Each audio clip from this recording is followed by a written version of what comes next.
আসসালামু আলাইকুম বন্ধুগণ, আপনার জন্য নিয়ে আসলাম আরেকটি বাংলাদেশি ফিশিং জাহাজের ভিডিও।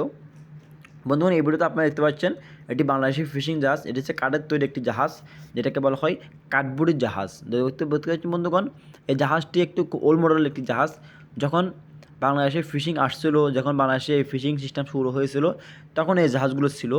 এখনও কিছু আছে, এখন খুবই কম, হাতে গোনা কয়েকটি জাহাজ অথবা আছে, কিন্তু এই জাহাজগুলো আর তৈরি করা হয় না। এগুলো প্রথম বাংলাদেশের ফিশিং সৃষ্টিতে আপনি এই জাহাজগুলো ছিল। তো বর্তমানে সবচেয়ে আধুনিক আধুনিক টেকনোলজি, আধুনিক সব স্টিল বডি জাহাজ, বড় বড় জাহাজ। আপনার একদিনে আপনার 20 দিন 25 দিন আপনার মাছ ধরে 100 টন 200 টন 300 টন ধরে মাছ শিকার করে এই জাহাজগুলো, বর্তমান জাহাজ যেগুলো আছে, আধুনিক জাহাজ যেগুলো। আর এটা হচ্ছে ওল্ড মডেল একটি জাহাজ, কাঠের তৈরি একটি জাহাজ। এইগুলো আপনি মাছ শিকার করে 10 দিন 12 দিনে আপনার 10 টন 20 টন 30 টন হাই 40 টন মতো মাছ শিকার করতে পারে 10-12 দিনে। তো এগুলো মাছ ধরার ক্যাপাসিটিও কম, আর এগুলা জাহাজও ছোটো, লোকজনও খুবই কম, 30 থেকে 32 জন লোকজন থাকে। তো মাছ ধরেও কম। আর এইসব জাহাজে কোনো গ্যাস থাকে না, এটা হচ্ছে বরফের জাহাজ। তো এখানে আলাদা করে বরফ নিয়ে আসতে হয়। তো আলাদা করে বরফ নিয়ে আসে আপনার মাছগুলোকে বরফ দিয়ে তারপর রাখা হয়, কারণ এই সিস্টেমটাই এরকম। এটা কোনো বড় আধুনিক কোনো জাহাজ না, এটা হচ্ছে একটা ওল্ড মডেলের জাহাজ। এই কারণে এটা আপনার খুবই আপনার বরফ দিয়ে মাছ রাখতে হয়। দেখতে পাচ্ছেন তারা মাছ মোটামুটি পেয়েছে 2000 কেজি থেকে 1500 মতো তারা মাছ পেয়েছে। দেখতে পাচ্ছেন মনে করেন তারা এখন মাছের ব্যাগটি খুলে দিয়েছে।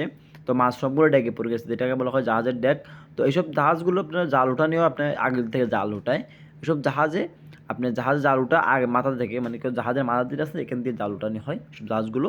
কারণ এইসব জাহাজের ব্রিজ রুম, যেটাকে বলা হয় যেখানে জাহাজ চলে এটা বলা হয় ব্রিজ রুম থাকে জাহাজের পিছে। তাই দেখতে পাচ্ছি মনে করুন তারা এখন মাছের ব্যাগটি খুলে দিয়েছে।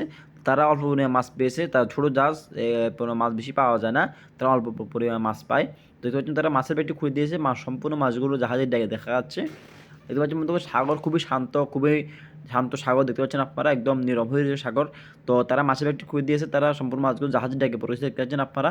তো এখানে আপনার বিভিন্ন কোয়ালিটি তারা মাছ পেয়েছে, অল্প পরিমাণ মাছ, বিভিন্ন ক্যাটাগরি বিভিন্ন কোয়ালিটি তারা মাছ পেয়েছে। তো বন্ধুগণ, এইসব জাহাজগুলো ফিশিং করে বটন জাল দিয়ে, যেটা বলা হয় বটন ফিশিং। তো এইসব জাহাজের জালগুলো থাকে একদম মাটি, একদম সাগরের মাটি কাছিয়ে একদম মাছ নিয়ে আসে, মানে এইসব জাহাজের ফিশিং সিস্টেমটা। কারণ এটা হচ্ছে ওল্ড মডেলের জাহাজ, এই কারণে যেটা আগের যে সিস্টেম ছিল ফিশিংয়ের, সেই সিস্টেমটাই রেখেছে। দেখতে পাচ্ছেন মতো জাল ফেলাচ্ছে হাত দিয়ে, দেখতে পাচ্ছেন আপনারা, এখানে জালও ফেলাচ্ছে হাত দিয়ে, আবার উঠানেও হাত দিয়ে, গোছানেও হাত দিয়ে। আধুনিক আধুনিক যে ফিশিং জাহাজ যেগুলো, এবং সবই আপনার হাইড্রোলিক ড্রামের সাহায্যে কাজ হয়। হাইড্রোলিক ড্রামে জাল ফেলায়, হাইড্রোলিক জাহাজ আবার জালটিকে উঠায়। তো এইসব জাহাজগুলো হচ্ছে ওল্ড মডেল, এখানে এগুলো আপনি হাত দিয়ে সব কিছু করতে হয়।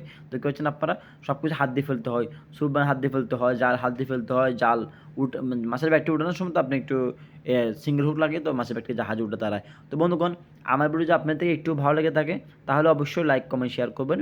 আর আমার চ্যানেল নতুন হয়ে থাকলে অবশ্যই চ্যানেলটি সাবস্ক্রাইব করে আমার সাথে থাকবেন এরকম নিত্য নতুন ফিশিং ভিডিও দেখার জন্য। আর যারা সামুদ্রিক যে কোনো মাছ কিনতে চান অথবা খেতে চান, আমাদের স্ক্রিনে নাম্বারটি যোগাযোগ করবেন, আমরা কুরিয়ার সাহায্যে পুরো বাংলাদেশ সামুদ্রিক যে কোনো মাছ পাঠিয়ে দিচ্ছি। আসসালামু আলাইকুম, খোদা হাফেজ।